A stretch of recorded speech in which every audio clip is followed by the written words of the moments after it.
ಸ್ನೇಹಿತರ welcome back to Mahi updates YouTube channel. ಇವತ್ತಿನ ಈ ವಿಡಿಯೋದಲ್ಲಿ ಗೃಹಲಕ್ಷ್ಮಿ ಯೋಜನೆಯ ಫಲಾನುಭವಿಗಳಿಗೆ ಗೃಹಲಕ್ಷ್ಮಿಯರ ಬ್ಯಾಂಕ್ ಖಾತೆಗೆ ನೇರವಾಗಿ 30,000ದಿಂದ 3,00,000ವರೆಗೂ ಹಣ ಆದರೆ ಜಮಾ ಆಗುತ್ತೆ. ಯಾವ ರೀತಿ ಜಮಾ ಆಗುತ್ತೆ, ಇದರ ಒಂದು ಪ್ರೋಸೆಸ್ ಏನು, ಈ ಒಂದು ಯೋಜನೆಗೆ ಏನಂತ ಹೆಸರಿಟ್ಟಿದ್ದಾರೆ, ಈ ಒಂದು ಯೋಜನೆಗೆ ನಾವು ಎಲ್ಲಿ ಅರ್ಜಿಯನ್ನು ಸಲ್ಲಿಸಬೇಕು, ಯಾವಾಗ ಅಕೌಂಟ್ಗೆ ದುಡ್ಡು ಬರುತ್ತೆ ಅಂತ ಹೇಳಿ ಇವತ್ತಿನ ಈ ವಿಡಿಯೋದಲ್ಲಿ ತಿಳಿಸ್ಕೊಡ್ತೀನಿ. ನೀವೇನಾದರೂ ಪ್ರತಿ ತಿಂಗಳು ಗೃಹಲಕ್ಷ್ಮಿ ಯೋಜನೆಯ ಹಣ ಪಡ್ಕೋತಿದ್ರೆ ಪ್ರತಿಯೊಬ್ಬರೂ ಇವತ್ತಿನ ಈ ವಿಡಿಯೋ ಕಂಪ್ಲೀಟಾಗಿ ವಾಚ್ ಮಾಡಿ, ಖಂಡಿತವಾಗ್ಲೂ ಹೆಲ್ಪ್ಫುಲ್ ಆಗಿರುತ್ತೆ.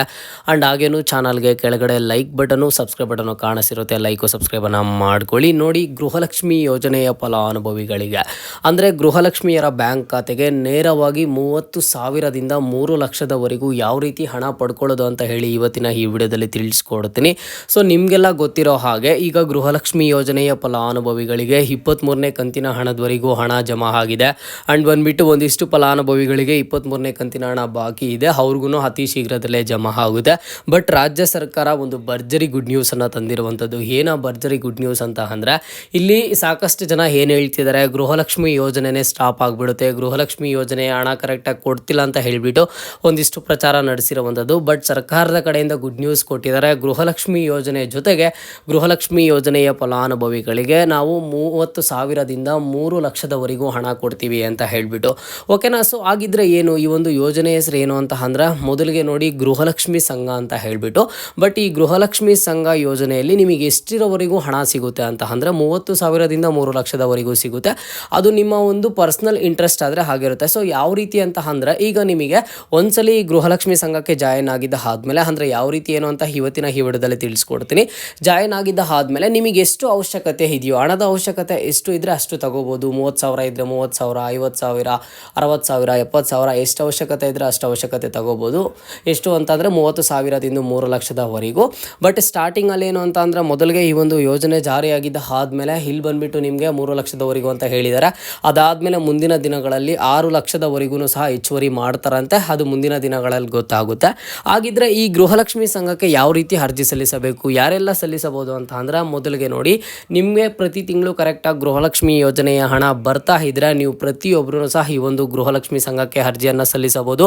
ಜೊತೆಗೆ ಇದಕ್ಕೆ ಅರ್ಜಿಯನ್ನು ಸಲ್ಲಿಸೋದಕ್ಕೆ ಏನೆಲ್ಲ ಮೂಲ ದಾಖಲಾತಿಗಳು ಬೇಕು ಅಂತ ಅಂದರೆ, ಜಸ್ಟ್ ನಿಮ್ಮ ಒಂದು ಆಧಾರ್ ಕಾರ್ಡ್ ಇದ್ದರೆ ಈ ಗೃಹಲಕ್ಷ್ಮಿ ಸಂಘಕ್ಕೆ ಜಾಯಿನ್ ಆಗ್ಬೋದು.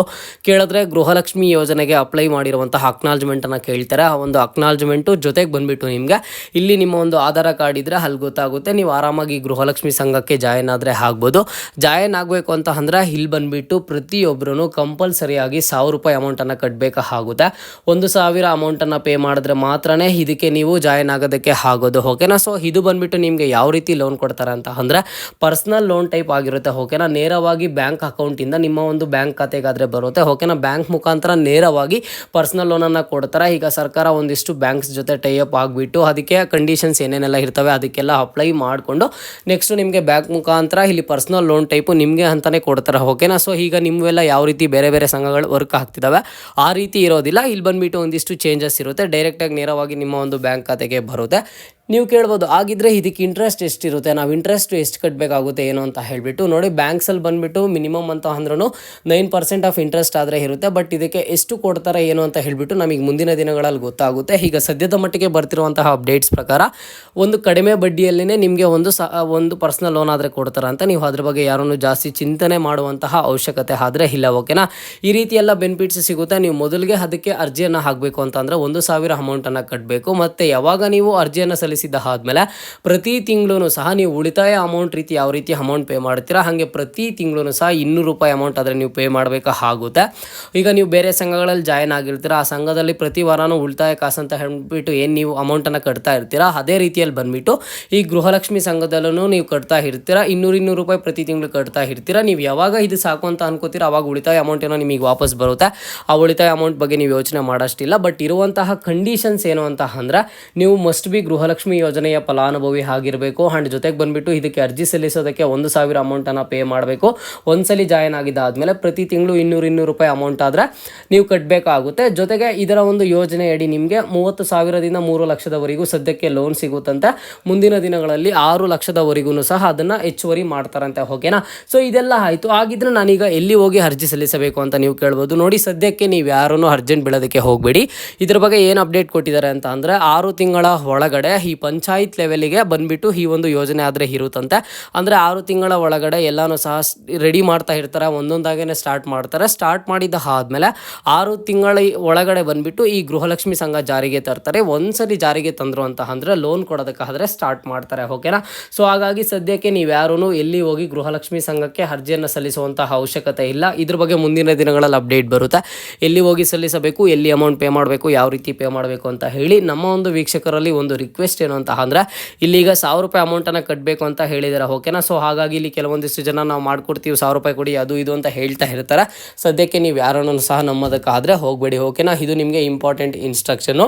ಆ್ಯಂಡ್ ಜೊತೆಗೆ ಲಕ್ಷ್ಮೀ ಹೆಬ್ಬಾಳ್ಕರ್ ಮೇಡಮ್ ಅವರು ಒಂದು ಇಂಪಾರ್ಟೆಂಟ್ ಮೆಸೇಜನ್ನು ಕೊಟ್ಟಿದ್ದಾರೆ. ಏನು ಅಂತ ಅಂದರೆ, ಗೃಹಲಕ್ಷ್ಮಿ ಯೋಜನೆಯ ಫಲಾನುಭವಿಗಳಿಗೆ ನಾವು ಗೃಹಲಕ್ಷ್ಮಿ ಸಂಘ ಏನು ಸ್ಟಾರ್ಟ್ ಮಾಡ್ತೀವಿ, ಅರ್ಜಿಯನ್ನು ಸಲ್ಲಿಸೋದಕ್ಕೆ ಒಂದು ಡೇಟನ್ನು ಕೊಡ್ತೀವಲ್ವ, ಆವಾಗ ಸ್ಟಾರ್ಟ್ ಮಾಡಿದ್ಮೇಲೆ ಏನಿಲ್ಲ ಅಂತ ಅಂದ್ರೂ 30ರಿಂದ 60 ದಿನಗಳ ಒಳಗಡೆ ಅರ್ಜಿಯನ್ನು ಸಲ್ಲಿಸಬೇಕು. ನಾವೊಂದು ಲಾಸ್ಟ್ ಡೇಟನ್ನು ಡಿಸೈಡ್ ಮಾಡ್ತೀವಿ ಅಂತ ಹೇಳಿದ್ದಾರೆ.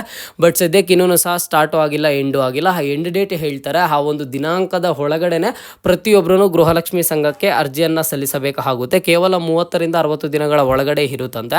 ಸೊ ನಿಮಗೆ ಗೊತ್ತು ಈ ಗೃಹಲಕ್ಷ್ಮಿ ಯೋಜನೆ ಯಾವ ರೀತಿ. ಈಗ ನೀವು 23ನೇ ಕಂತಿನ ಹಣ ಪಡ್ಕೋತಿದ್ದೀರಾ, ಇನ್ನೂ ಸಹ ಗೃಹಲಕ್ಷ್ಮಿ ಯೋಜನೆಗೆ ಯಾರಾದರೂ ಹೊಸಬ್ರು ಅರ್ಜಿಯನ್ನು ಸಲ್ಲಿಸಬೇಕು ಅಂತ ಅಂದರೆ ಆರಾಮಾಗಿ ಹೋಗಿ ಅವರು ಅರ್ಜಿಯನ್ನು ಸಲ್ಲಿಸಬಹುದು. ಅದಕ್ಕೆ ಯಾವುದೇ ಥರದ ಲಾಸ್ಟ್ ಡೇಟ್ ಇಲ್ಲ. ಬಟ್ ಗೃಹಲಕ್ಷ್ಮಿ ಸಂಘಕ್ಕೆ ಅರ್ಜಿಯನ್ನು ಸಲ್ಲಿಸೋದ್ರಲ್ಲಿ ಇಲ್ಲಿ ಬಂದುಬಿಟ್ಟು ಲಾಸ್ಟ್ ಡೇಟ್ ಆದರೆ ಇರುವಂಥದ್ದು. ಆ ಲಾಸ್ಟ್ ಡೇಟು ಇನ್ನೂ ಸರ್ಕಾರದ ಕಡೆಯಿಂದ ಡಿಕ್ಲೇರ್ ಮಾಡಿಲ್ಲ. ಡಿಕ್ಲೇರ್ ಮಾಡಿದ ಆದಮೇಲೆ ನಾನು ಖಂಡಿತವಾಗ್ಲೂ ಅಪ್ಡೇಟ್ ಮಾಡಿ ತಿಳಿಸ್ಕೊಡ್ತೀನಿ. ಅಷ್ಟರೊಳಗಡೆ ಹೋಗಿ ಅರ್ಜಿಯನ್ನು ಸಲ್ಲಿಸಬೇಕು. ಜೊತೆಗೆ ಇಂಥ ಹತ್ರ ಹೋಗಿ ಅರ್ಜಿಯನ್ನು ಸಲ್ಲಿಸಬೇಕು ಅಂತ ಹೇಳಿಬಿಟ್ಟು ನಾನು ಹೇಳ್ತೀನಿ. ಓಕೆನಾ? ಸೊ 6 ತಿಂಗಳ ಒಳಗಡೆ ಈ ಗೃಹಲಕ್ಷ್ಮಿ ಸಂಘ ಜಾರಿಗೆ ತರ್ತಾರೆ. ಅಂದರೆ ಎಲ್ರಿಗೂ ಲೋನ್ ಸಿಗೋ ಟೈಪ್ ಆದರೆ ಆಗುತ್ತೆ. ಓಕೆನಾ? ಸೊ ಈ ಮಹಿಳೆಯರಿಗೆ ಮಾಡ್ತಿರುವಂತಹ ಯೋಜನೆ ಏನಿದೆ, ಈ ಯೋಜನೆ ಬಗ್ಗೆ ನನ್ನ ಒಂದು ಒಪಿನಿಯನ್ ಕೇಳಿದ್ರೆ, ಯೋಜನೆ ಮಾಡ್ತಿರುವಂಥದ್ದು ನನಗೆ ತುಂಬ ಖುಷಿ ಇದೆ. ಯಾಕಂತ ಅಂದರೆ ಇಲ್ಲಿ ಕೆಲವೊಂದಿಷ್ಟು ಮಹಿಳೆಯರಿಗೆ ಒಂದು ಅಮೌಂಟ್ ಬಂದಾಗ, ಆ ರೀತಿ 30,000, 60,000, 3 ಲಕ್ಷದವರೆಗೂ ಅಮೌಂಟ್ ಬಂದಾಗ ಅವರ ಸಣ್ಣ ಪುಟ್ಟ ಬಿಸ್ನೆಸ್ಸಿಗಾಗಿರ್ಬೋದು, ಇಲ್ಲ ಅಂತಂದರೆ ಮಕ್ಕಳ ವಿದ್ಯಾಭ್ಯಾಸಕ್ಕಾಗಿರ್ಬೋದು, ಹೈಯರ್ ಎಜುಕೇಷನ್ಸ್ಗಾಗಿರ್ಬೋದು, ಯಾವುದೋ ಒಂದಕ್ಕೆ ಯೂಸ್ ಆಗುತ್ತೆ, ಹೆಲ್ಪ್ ಆಗುತ್ತೆ ಅಂತ ಹೇಳಿಬಿಟ್ಟು ನನ್ನ ಒಂದು ಇಂಟೆನ್ಷನು. ಬಟ್ ನಾನು ಸರ್ಕಾರಕ್ಕೆ ಏನು ಮನವಿ ಮಾಡ್ತೀನಿ ಅಂತ ಅಂದರೆ ಈ ಗೃಹಲಕ್ಷ್ಮಿ ಯೋಜನೆಯ ಹಣ ಏನು ಕೊಡ್ತಿದ್ದೀರಾ, ಇದನ್ನು ಪ್ರತಿ ತಿಂಗಳು ಕರೆಕ್ಟಾಗಿ ಒಂದು ಡೇಟ್ ಒಳಗಡೆ, ಪ್ರತಿ ತಿಂಗಳು 15ನೇ ತಾರೀಕು ಒಳಗಡೆನೋ 10ನೇ ತಾರೀಕು ಒಳಗಡೆನೋ 2,000 ಹಣ ಜಮಾ ಮಾಡಿದ್ರೆ ಇಲ್ಲಿ ಗೃಹಲಕ್ಷ್ಮಿ ಯೋಜನೆಯ ಫಲಾನುಭವಿಗಳು ಯಾರಾದರೆ ಸಂಘಕ್ಕೆ ಜಾಯ್ನ್ ಆಗಿರ್ತಾರೆ ಅವ್ರಿಗೆ ತುಂಬ ಹೆಲ್ಪ್ ಆಗುತ್ತೆ. ಜೊತೆಗೆ ಎರಡೂ ಯೋಜನೆಗಳು ಅಟ್ ಎ ಟೈಮ್ ತುಂಬ ಸಕ್ಸಸ್ ಆಗುತ್ತೆ ಅಂತ ಹೇಳಿಬಿಟ್ಟು ನನ್ನ ಒಂದು ಒಪಿನಿಯನ್ ಇದೆ. ಸೊ ನಿಮ್ಮ ಒಂದು ಒಪಿನಿಯನ್ ಏನಿದೆ ಅಂತ ಹೇಳಿ ಪ್ರತಿಯೊಬ್ಬರೂ ಕಮೆಂಟ್ ಬಾಕ್ಸ್ ಮುಖಾಂತರ ಕಮೆಂಟನ್ನು ಮಾಡಿ. ಇದು ಇವತ್ತಿನ ಗೃಹಲಕ್ಷ್ಮಿ ಯೋಜನೆಯ ಅಪ್ಡೇಟ್ ಆಗಿತ್ತು. ಮುಂದೆ ಎಲ್ಲ ರೀತಿಯ ಹೆಚ್ಚಿನ ಅಪ್ಡೇಟ್ಸ್ ಜೊತೆಗೆ ಸಿಗ್ತಾ ಇರೋಣ. ಅಲ್ಲಿಯ ತನಕ take care and keep watching Mahi updates for more updates.